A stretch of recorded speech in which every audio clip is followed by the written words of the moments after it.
Hello, and welcome to my informal, as best as I can do, TED Talk style presentation on virtual reality therapy.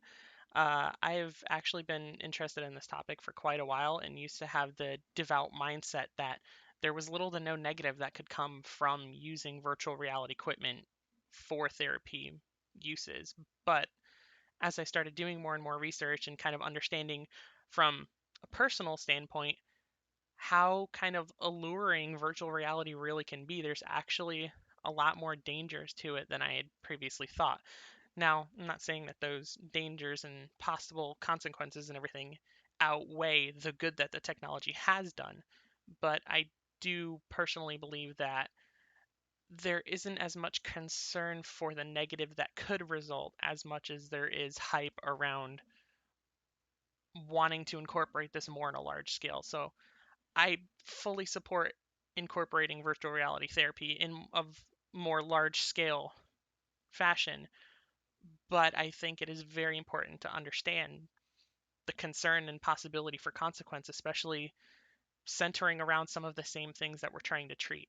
So, virtual reality therapy is largely used to treat anxiety disorders, social disorders, PTSD, trauma, and it uses the same ideology and treatment methods as exposure therapy and cognitive behavioral therapy.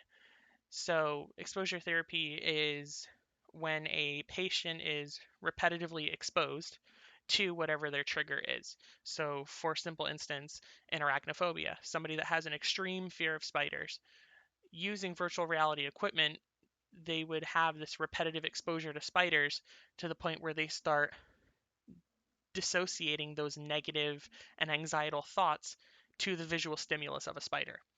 Granted, it's not going to make them become lovers of spiders. They're not going to go out and get spiders as pets or anything, but it will bar this debilitating anxiety from being able to overcome them. And cognitive behavioral therapy kind of does the same thing, just without this repetitive exposure. So, cognitive behavioral therapy attempts to reshape one's associations to a specific stimulus or a specific trigger. So it virtually does the same thing, just without the repetitive exposure. They try to tackle it through different methods. So the reason why virtual reality technology is so good at allowing patients to overcome their fears like this is because it allows the patient to embody more or less an entirely new existence.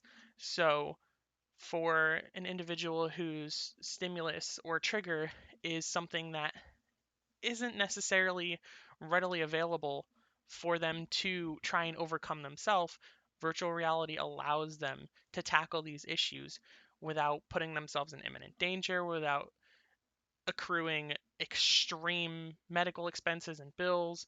It's a much cheaper, safer, and a lot more of a regulated way of dealing with potentially dangerous situations for individuals whose triggers may not exactly be so easily accessed.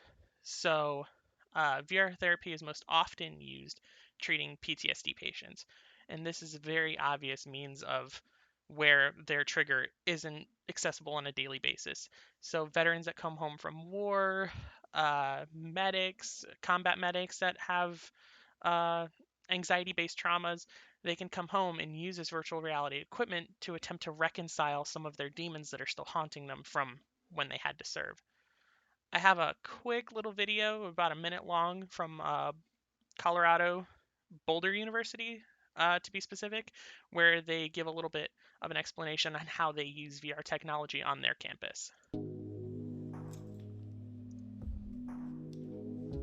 The program is pretty new at CAPS. It is a virtual reality program, and we're using this technology with students to help them with their fears. A lot of those fears could be related to fear of flying, fear of public speaking, fear of spiders, different scenarios in which evoke a lot of anxiety for individuals.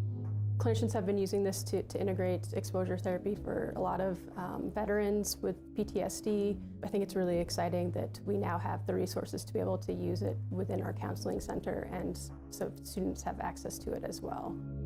I really love doing exposure work with clients and being able to have them move through their fears and Sometimes when you are doing exposure, you don't have access to the things in the real world. And so the VR program really allows you to do that.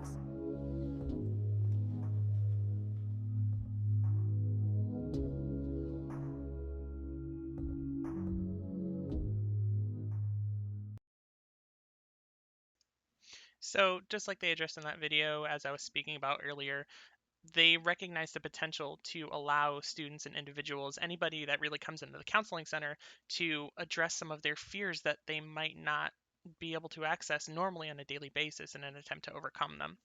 So, virtual reality largely works through the creation of virtual environments, obviously, that are navigable by the player to a certain extent.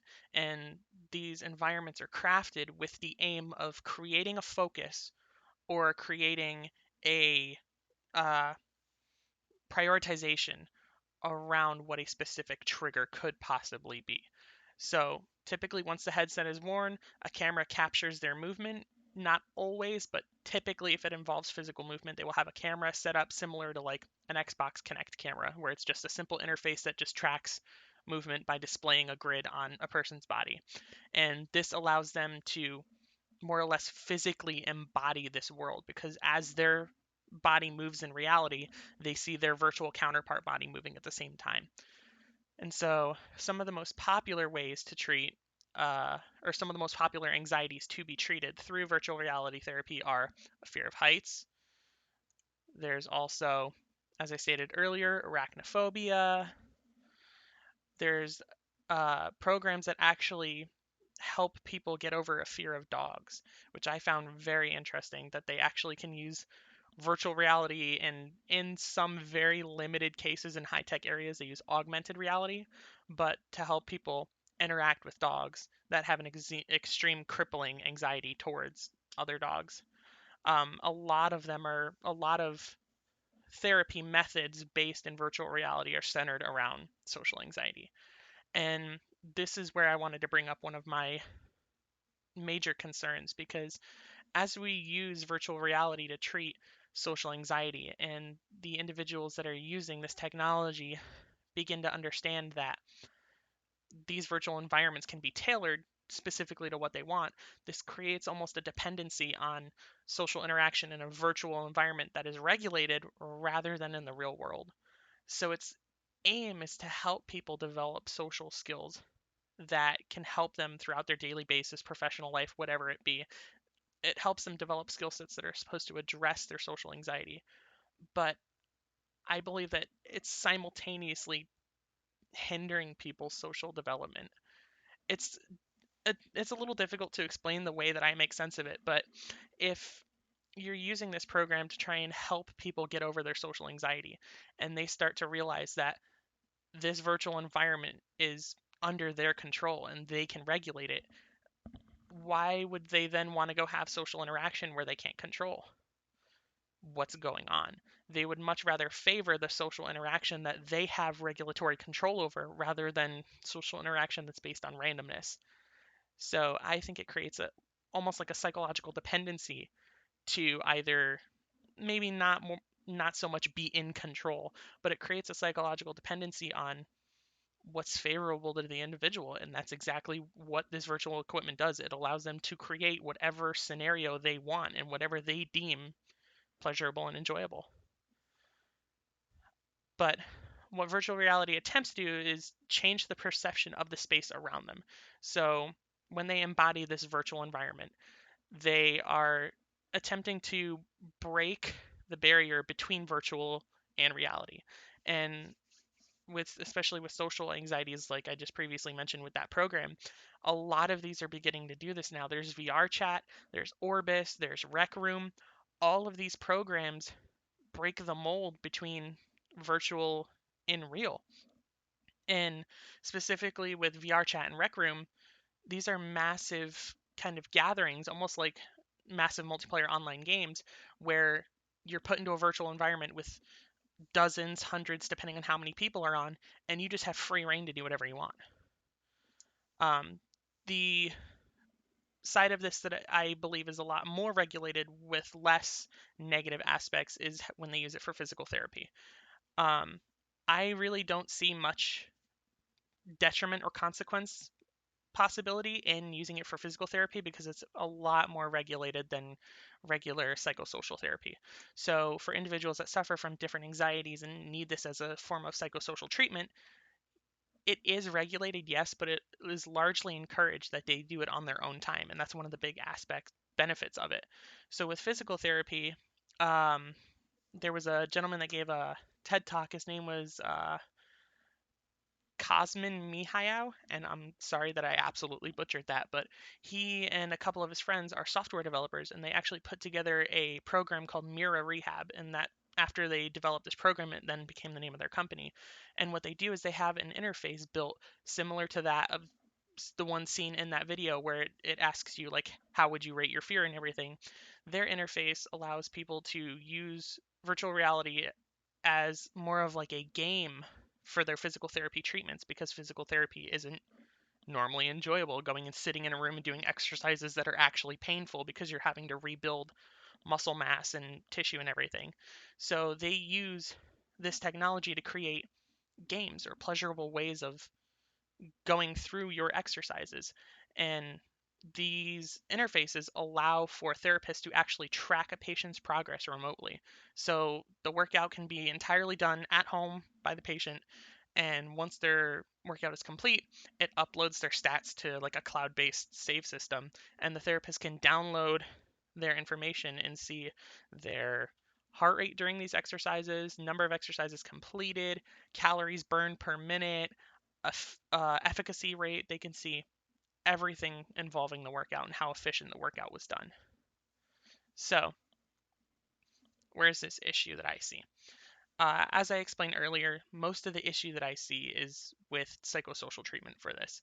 So, many digital humanities writers have actually expressed concern for when the virtual reality becomes more favorable than our real reality. Writers by the name of Jaron Lanier explained the concern for growing involvement that tech plays in our lives in relation to our abilities to communicate with each other.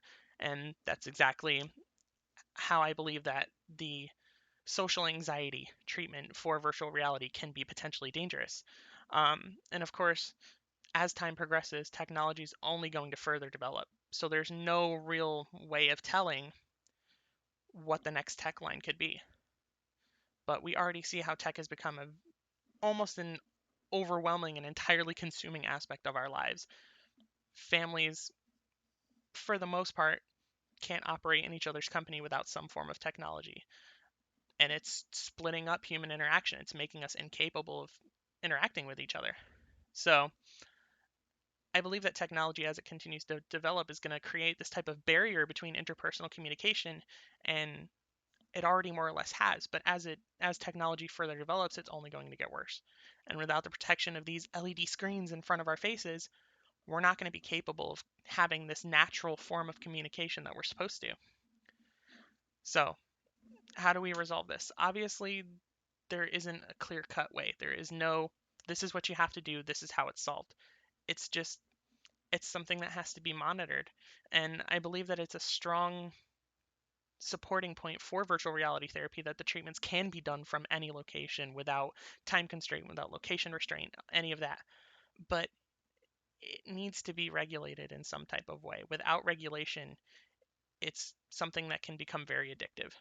And as other substances and everything have been known to be addictive, technology can be just as addictive as, say, any type of hard drug, cocaine, heroin, whatever it be.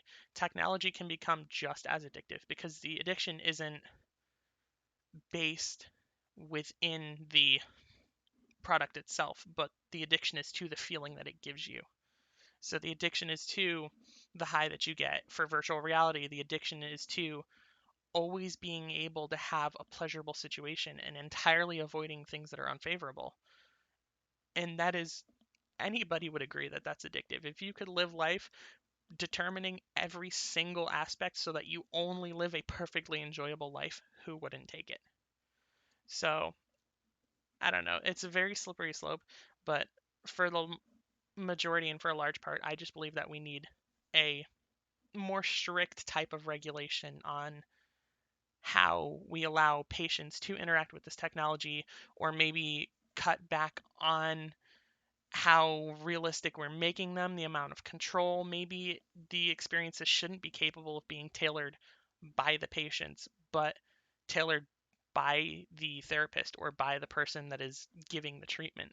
So don't let the control happen from the patient standpoint, because they're only going to increase their comfort without having to get over their fear. So that concludes my makeshift, rudimentary style informal TED Talk. I hope you all enjoyed my presentation.